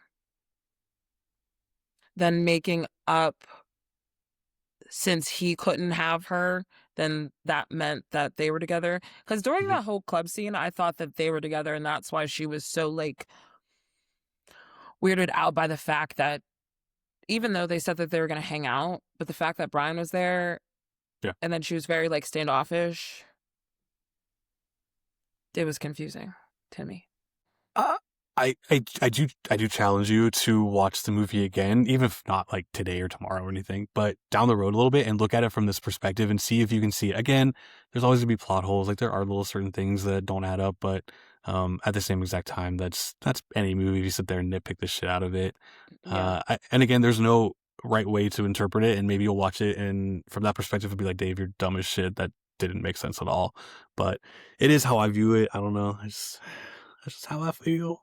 No, I get it. And it's better to have layers of something to like really see it opposed to surface level stuff Mhm. cuz surface level stuff is trash. Yep, yep, and I agree. And one of the things that Cameron Crowe did in the film, if you watch it again, is very subtly everything in David's apartment changes. Very, very small things, but keep an eye I out did for it. notice that. Like the Hmm. bed moves a lot. Because we're always in a dream state with him. It's Yeah. never real. Yeah. Yeah. I like, huh. Because there was holograms, and I was thinking, what year is this that there's a hologram in this man's home? But also he's rich, so he probably would have it. But also could be a dream, so he's just making it up. Hmm. And then the TV going into the floor, like when was that invented? Hmm. Because again, what? I don't know. Now my brain is spinning because now I don't know. So I know it's not Cameron Crowe's. He didn't create this movie again, Yeah. remake and everything. But I think what Cameron Crowe did with this movie, again, I didn't see the Spanish version, but what Cameron Crowe did with this movie is he gave audiences a reason to keep coming back to watch it. And there's something in this movie that no matter how you feel about it, if you revisit it at some point in time, you are going to feel something different. You're going to notice different things. And I think he did all of that stuff intentionally. And I think there are subtle things here and there that you can grasp onto that you're like, oh, that makes sense. That's why I think of it this way. Like I said, like the sticker on the car, like it's in plain sight. It's not like it's a small little sticker or anything. It's there. There's no way Yeah. he missed it, and there's no way that it wasn't intentional for that reason. I Yeah. don't. And they also play To Kill a Mockingbird in the back Hmm. Yep. while they're in the jail. The Yep. guard watches it.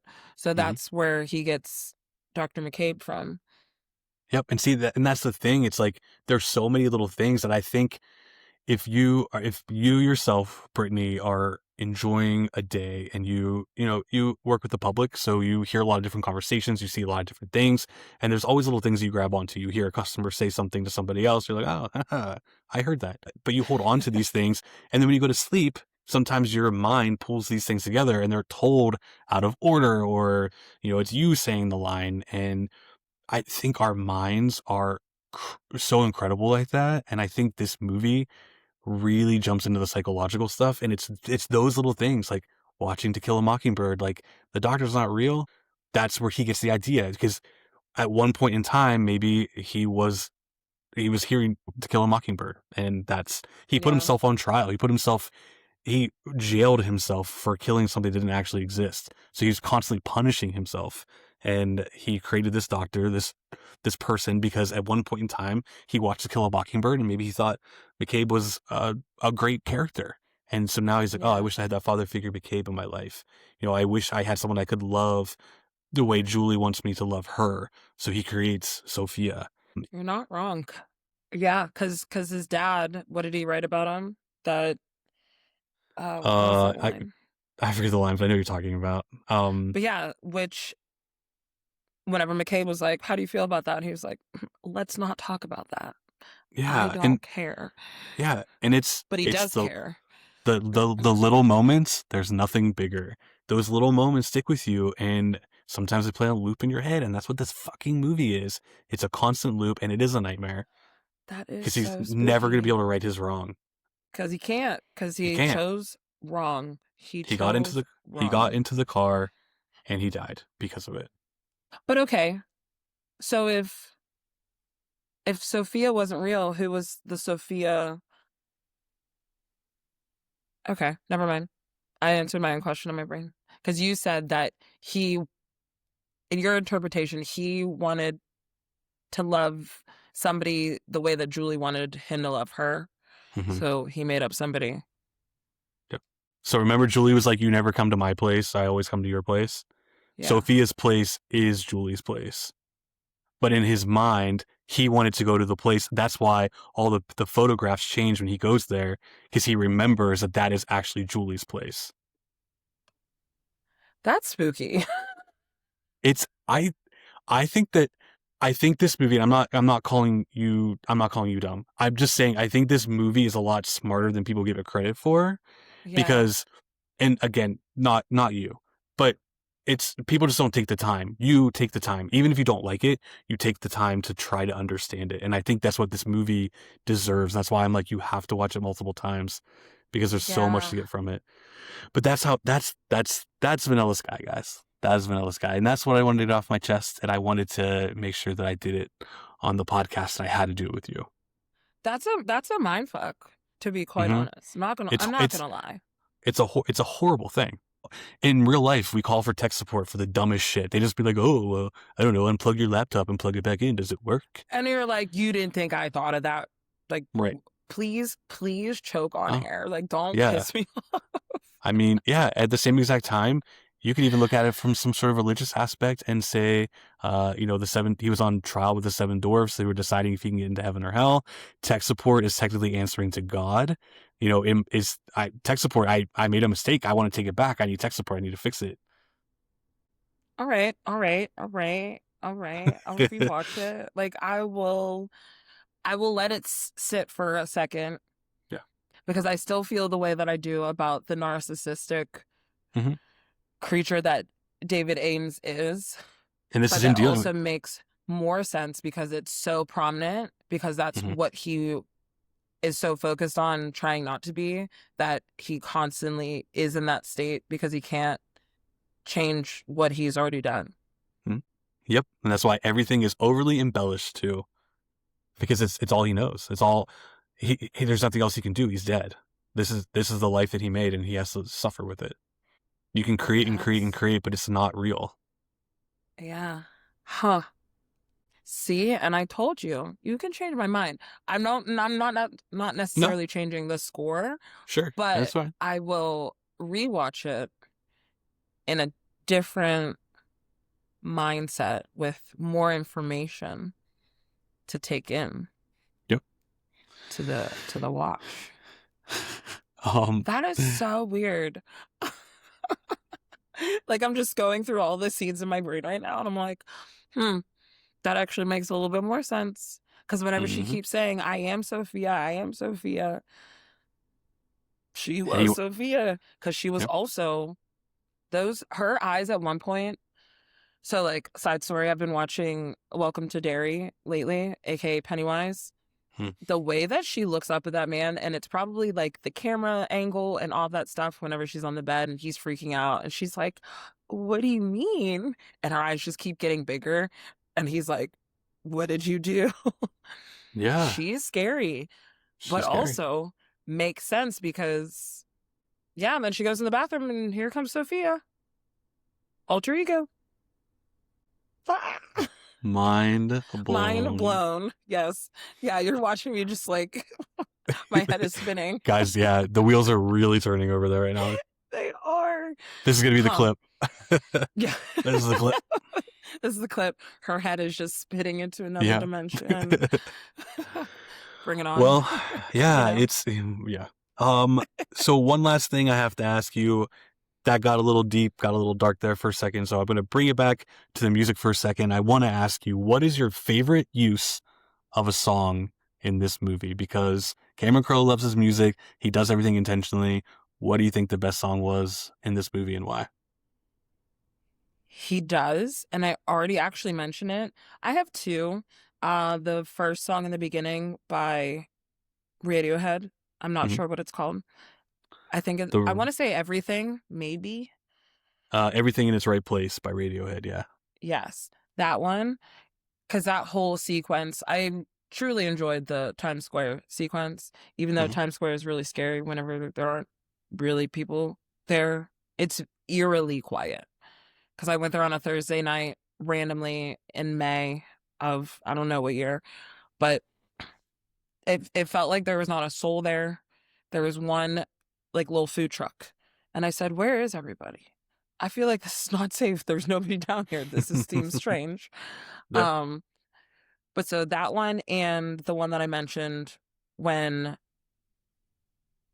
David is running, Brian catches up. It's in the black and white version to Sophia and they embrace. And that's the chemistry. I was like, that's the relationship that I want. That's who I want them. I want them to be together. And that was R.E.M's Sweetness Follows. Hell yeah. Yeah, both good choices. I think Radiohead at the beginning of the film, fantastic choice. Now mine, I'm going to go a little different. I'm saying something different. My favorite song use in this movie is Good Vibrations by the Beach Boys when he starts to fully unravel and find out about the life extension stuff. Yeah, so, I enjoyed that scene. Yeah, I think it's weird because the song is like very upbeat, good vibrations, good vibes, whatever it might be. And he's finding out some of the worst news of his life. Like, hey, you've basically been dead. You've signed up for this life extension and you're going to be just like Benny the dog. Again, going back to my theory, it's all just made up in his head because he heard about commercials about life extension and Benny the dog being cryogenically frozen. So his mind was like, well, how about if we cryogenically freeze you and then you can just wake up again and relive, what you wanted to do, and you can make all the right choices and have a better life. So that's what his mind was grasping onto. Yeah. Or he's still in a coma and those commercials are just on repeat in the background and it's just going into his subconscious. Yeah, it could be that too. And even with that, I would still say it's all, the whole movie's just a dream because he's replaying everything up to the car accident and everything after is his mind reversing all the stuff that happened in the first half. So yeah, I mean, you could look at it that way too. I definitely go with the he's dead thing, and this is where he's stuck remembering all this shit. But reversed is crazy, Dave. Okay, I'll rewatch it. Everything that he knew in his real world is now being completely unraveled and torn apart in the second. It's a mirror. He's trying to, yeah, it's a mirror, and the lack of use of mirrors in the film. And then whenever he does look in the mirror, he sees the version of him that he hates because his face is just messed up.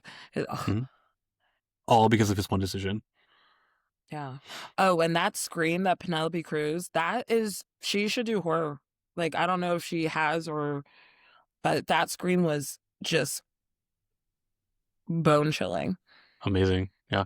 I loved it. And I do have to say one final thing. This is my final thought. The Times Square scene, a lot of people are probably thinking, okay, Dave, well, if the whole thing's a dream, then why did he wake up from the dream at the beginning of the movie?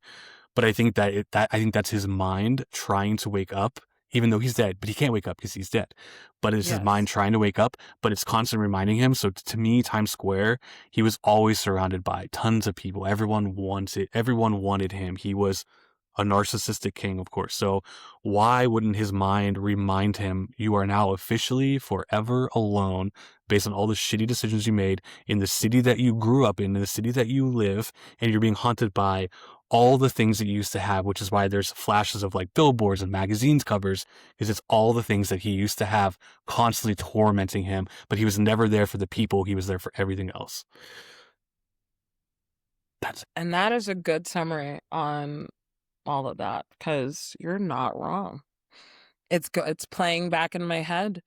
And yeah, because again, he says that he can't wake up in the middle of the movie. Yep. Well, not in the middle of the movie, like after the car accident. But then at the same time, whenever you wake up and you're falling and then you're not actually awake and then you wake up again, you're just like, what the fuck? Dreams like that are horrifying, but it happens. So that makes sense that he is in a layer. It's like an Inception. If you've ever seen it, it's great. But that was another movie that I was like mirroring with this, even though I want to say this came first. Yeah, and it's really interesting, the layers. Again, it's an onion. You know what? It's an onion. It's an onion. A sweet onion. That might have some sour. I have some sour. There it is again.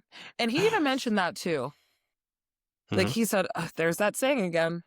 So he started to clock things that were being repeated. Yeah, and then when the tech support guy, when they're at the bar towards the end of the film, when he appeared. when he disappeared, makes time stop because he's in control. It's in his mind. It's all a dream. But you can't change anything. You can make them say what you want to say, but it doesn't change what happened. Be the same. Yeah. Yep. Huh. Touche, Cameron Crowe. Touche. Oh, Cammy. Okay. So, I guess we've come to the end. Is there anything else that you want to talk about before we sign off? Like ultimately, I think everybody did a great job. Like this ensemble did a great job acting with each other. It would have been interesting, though, now that we've discussed this, they can't be in the same room. It's like Fight Club. They're the same person. But it would have been interesting to see Cameron Diaz and Penelope Cruz like really interact with each other, opposed to her seeing I don't know. Because why was she referred to as a moth? I guess that's my last question. Do you have any ideas on that? She refers to Cameron Diaz as a moth, right? Julie she refers to yeah. Sophia as a moth. Yes. I think she was just saying like she's just attracted to the shiny things. I think it was her way of trying to plant the seed in David's mind that like she doesn't want you. She just likes that part of you, but that obviously wasn't true. Okay, because then she mentioned something about parties whenever she was fancy, but she's not fancy anymore. Yeah, so if we're looking at it from the perspective that everything is a dream, when we first see Sophia at David's party and Julie's there and she says she's the saddest girl to ever hold a martini, it was his mind trying to paint, Cameron Diaz and Julie as a big old monster, try to get her out of his mind. Like, of course, yeah, I don't want her. Like, she's calling out everything about her, but it doesn't change anything because she is what she is. Yeah, because Sophia never refers to her as the stalker. She says her name, but he always says my stalker. I also noticed that because she goes, Julie. And don't be rude. And also, why would she know her name? Right. Exactly. And the second apartment in the apartment that he has, I think his mind created that second part of his apartment to try to get Sophia alone, away from everybody else. So you're removing the one thing that you want out of the space that you have. So it was like he's just creating this idea, this second level where you can be alone with her and make that connection. But the stalker's always there. The stalker's always there, and so is Brian. Well, Brittany, that is Vanilla Sky. It was quite a journey. I love it. I honestly, I think I actually give this a 9 out of 10. I'm not gonna lie to you. I'm bumping mine up. I'm a 9. I dig it. You know what? From all of the things that we've discussed, I'll bump it up to a 6. Ooh, we bumped 2. Were you 4 before? Okay. Yeah, I was. Right. I was gonna do a 5, but I was like, no, I feel like there's more to it that I gave it credit for. So I will go back into it with a different mindset. All I gotta say is open your eyes. Open your eyes, Brittany. Open your eyes. Maybe it's all a dream. And then I'm gonna wake up. And you're gonna wake up and you'll get it. Here it is. I guess everyone, thanks for listening to this episode of Vanilla Sky. Brittany, I appreciate you going along the journey with me. It was quite a dream to have you on and have this conversation. So it was indeed a dream. And thank you for having me. Yeah, as always. Maybe we'll do another Cameron Crowe film down the road because we already got 2 down, so why not? Might as well just keep on going. Keep on the Rolodex. Keep on the Rolodex. Awesome. Well, again, everyone, thanks for listening. Brittany, thank you so much for being my guest for Vanilla Sky. I hope you all open your eyes and see that the little moments truly mean a lot. All right, guys. Have a great night. Thanks again, and we'll see you soon. Bye. Bye.